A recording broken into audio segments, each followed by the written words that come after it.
Hello everyone, आज हामी defects of भिजनको कुरा गर्न गइरहेछौँ र डिफेक्ट्स अफ भिजनमा चाहिँ कस्तो कस्तो प्रब्लमहरू डिफेक्ट अफ भिजनमा चाहिँ किन हुन्छ र डिफेक्ट अफ भिजन र डिफेक्ट अफ भिजनलाई कसरी करेक्ट गरिन्छ भन्ने कुरा हामी बुझ्न गइरहेछौँ।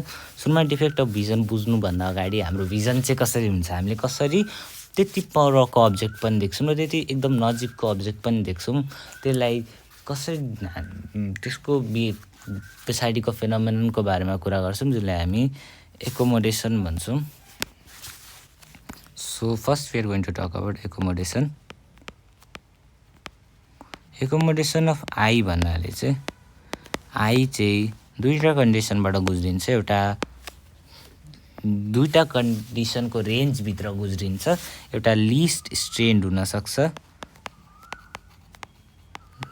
र मोस्ट स्ट्रेन्ड हुन्छ। लिस्ट स्ट्रेन्ड कतिखेर हुन्छ हाम्रो आँखा, जब हामी परको हेर्छौँ, जब हामी जेसम्म देख्छौँ, जे हेर्न मन लाग्छ तबसम्म देख्छौँ, तबसम्म हाम्रो आँखा के हुन्छ, लिस्ट स्ट्रेन्ड हुन्छ। कुनै कुरामा हामी फोकस गर्दैछौँ भने हाम्रो आँखा लिस्ट स्ट्रेन्ड हुन्छ। त्यो कतिखेर हुन्छ, हाम्रो फार पोइन्टमा हुन्छ र फार पोइन्ट जेनरली हाम्रो लागि इन्फिनिटी हो। हेल्दी ह्युमनको लागि इन्फिनिटी हुन्छ। फार पोइन्टमा या लिस्ट स्ट्रेन्ड कन्डिसनमा हाम्रो आँखा रिल्याक्स्ड हुन्छ। हाम्रो आँखाको के रिल्याक्स्ड हुन्छ, मसल्स। कुन मसल्स रिल्याक्स्ड हुन्छ, ciliary muscles. Ciliary muscles relaxed हुन्छ भने सस्पेन्सरी लिगामेन्ट चाहिँ टेन्सन हुन्छ। सस्पेन्सरी लिगामेन्ट टेन्सन हुन्छ भने त्यसले दुवैतिर तानिएको छ, खिचिएको छ सस्पेन्सरी लिगामेन्ट।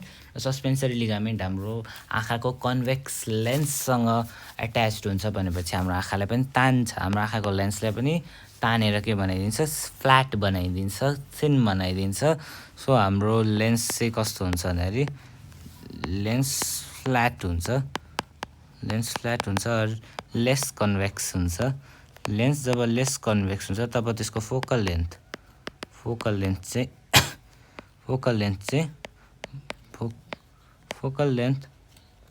बढ्छ कि घट्छ भन्ने कुरा है।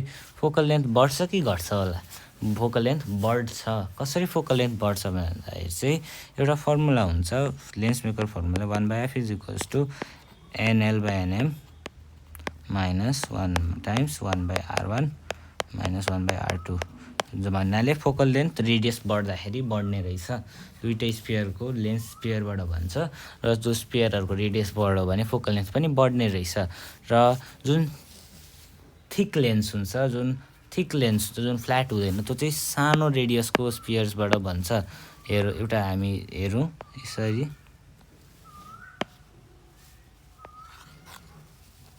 हेर्नु यो थिक लेन्स छ होइन। र एउटा थिन लेन्स चाहिँ कसरी भन्छ भन्दाखेरि चाहिँ अलिक हेर्नु, यो लेन्स र यो लेन्समा कुन थिन छ भन्दाखेरि यो थिन छ नि, यो कत्रो ठुलो रेडियसवाला स्पियरबाट भन्दैछ भनेपछि यसको फोकल लेन्थ के हुन्छ, फोकल लेन्थ यसको बढी हुन्छ। फोकल लेन्थ इन्क्रिजेस भने फोकल लेन्थ किन इन्क्रिज गर्न जरुरी छ, फोकल लेन्थ इन्क्रिज गर्न किन जरुरी छ भन्दाखेरि चाहिँ हाम्रो जब नर्मल आँखा हुन्छ त्यसको आँखाको लेन्स यसरी नर्मल कन्डिसनमा छ भने इन्फिनिटीबाट आउने रेज प्यारलल हुन्छ र इन्फिनिटीबाट आउने रेज चाहिँ अगाडि नै कन्भर्ज हुन सक्छन्। अगाडि नै कन्भर्ज भयो भने रेटिनाभन्दा अगाडि नै कन्भर्ज हुन सक्छन्। तर जब फोकल लेन्थ इन्क्रिज हुन्छ हाम्रो आँखाको फोकल लेन्थ इन्क्रिज हुन्छ, जब हाम्रो लेन्स फ्ल्याट हुन्छ, अगाडिमा फ्ल्याट हुन्छ, तब फोकल लेन्थ इन्क्रिज हुन्छ भने त्यो प्यारलल रेजहरू चाहिँ गएर यसको फोकल लेन्थ इन्क्रिज भएर कहाँ ठ्याक्कै गएर हाम्रो रेटिनामै गएर के हुन्छन्, इन्टरसेक्ट हुन्छन् होइन, र इमेज रेटिनामा भन्छ। द्याट्स वाइ फोकल लेन्थ बढ्न जरुरी हुन्छ। त्यसरी नै मोस्ट स्ट्रेन्ड कन्डिसन भन्नाले हामी सबैभन्दा नजिकको हेर्दैछौँ, हाम्रो नियर पोइन्टलाई हामी के पनि भन्छौँ, list distance of clear vision. यो 25 सेन्टिमिटर्स हुन्छ। यतिखेर के हुन्छ भन्दाखेरि मोस्ट स्ट्रेस कतिखेर हुन्छ, कन्ट्र्याक्सनको बेलामा। के कन्ट्र्याक्ट हुन्छ, मसल्स। कुन मसल्स, सिलियरी मसल्स। हाम्रो आँखाको सिलियरी मसल्स कन्ट्र्याक्ट हुन्छ। सिलियरी मसल्स कन्ट्र्याक्ट हुन्छ भने जुन सस्पेन्सरी लिगामेन्ट हुन्छ नि, सस्पेन्सरी लिगामेन्ट चाहिँ लुज हुन्छ। सस्पेन्सरी लिगामेन्ट लुज हुन्छ भने हाम्रो लेन्स के हुन्छ, थिक भन्छ या मोर कन्भेक्स हुन्छ। मोर कन्भेक्स हुन्छ भने त्यसको सानो रेडियसको स्फियरबाट बन्दैछ। सानो रेडियसको स्फियरबाट बन्दैछ भनेपछि उसको के हुँदैछ, सानो रेडियसको स्फियरबाट बन्दैछ भने चाहिँ फोकल लेन्थ के हुँदैछ, फोकल लेन्थ इन्क्रिजेस कि decreases, decreases. Focal length decreases. Why focal length should be decreased भन्ने क्वेसन आउँछ भने फेरि हेरौँ हामी। जब हाम्रो आँखा यसरी नर्मल कन्डिसन, नर्मल आँखाको फोकल लेन्थ चेन्ज नहुने भएको भए एउटा एकदम क्लियर भिजन 25 सेन्टिमिटरमै सल्लाह। यो अब्जेक्टबाट रेज आयो, यो अब्जेक्टबाट रेज आयो। हाम्रो कन्भेक्स लेन्सले के गरेर कन्भर्ज गरेछ। तर कन्भर्ज चाहिँ दुईवटा यहाँ रेटिनाको पछाडि कन्भर्ज भयो भने हाम्रो इमेज क्लियर बन्यो, बनेन। रेटिनामा इमेज बन्यो, बनेन। तर जब यो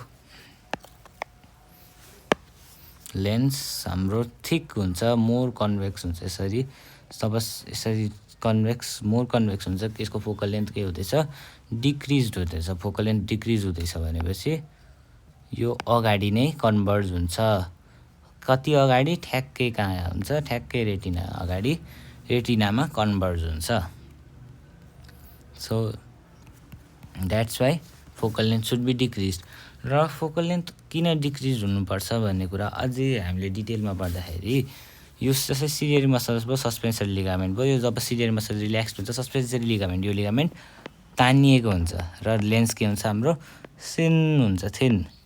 जब हाम्रो सिलियरी मसल्स कन्ट्र्याक्ट हुन्छ तब यो लिगामेन्ट लुज हुन्छ। लिगामेन्ट लुज हुन्छ भने, जब लिगामेन्ट लुज हुन्छ त यो लेन्स अझै कन्भेक्स बन्छ। अब हामी यसलाई चाहिँ फिजिक्सको पोइन्ट अफ भ्यूबाट बुझ्ने हो भने जुन हाम्रो अब्जेक्ट इमेज जहिले पनि रेटिनामा भन्दैछ हैन, इमेज जहिले पनि रेटिनामा भन्दैछ। यो आईको लेन्सदेखि रेटिनाको डिस्टेन्स एभरेजमा 2.5 सेन्टिमिटर्स हुन्छ हैन। यसलाई बी, यो प्लस 2.5 कि माइनस 2.5 हामीले इन्सिडेन्ट रे पठाउने, इन्सिडेन्ट रेको डिरेक्सनमै छ भनेपछि 2.5 प्लस 2.5 सेन्टिमिटर्स हुन्छ। त्यसरी नै अब्जेक्ट डिस्टेन्स भनेको चाहिँ, अब्जेक्ट डिस्टेन्स चाहिँ भेरिएबल छ। अब्जेक्ट डिस्टेन्स के छ, अब्जेक्ट डिस्टेन्स भेरिएबल छ। अब्जेक्ट डिस्टेन्स भेरिएबल छ भने हामीले हेऱ्यौँ फोकल लेन्थ पनि के हुनु पर्दो रहेछ, भेरिएबल हुनु पर्दो रहेछ। एक टर्न बढ्छ, एक टर्न बढ्दै घट्दै जानुपर्ने रहेछ। किन बढ्दै घट्दै जानुपर्छ भन्ने कुरा चाहिँ यहाँ हेरौँ। यो एउटा फर्मुला हुन्छ, लेन्स फर्मुला भने 1/f is equals to 1/v minus 1/u।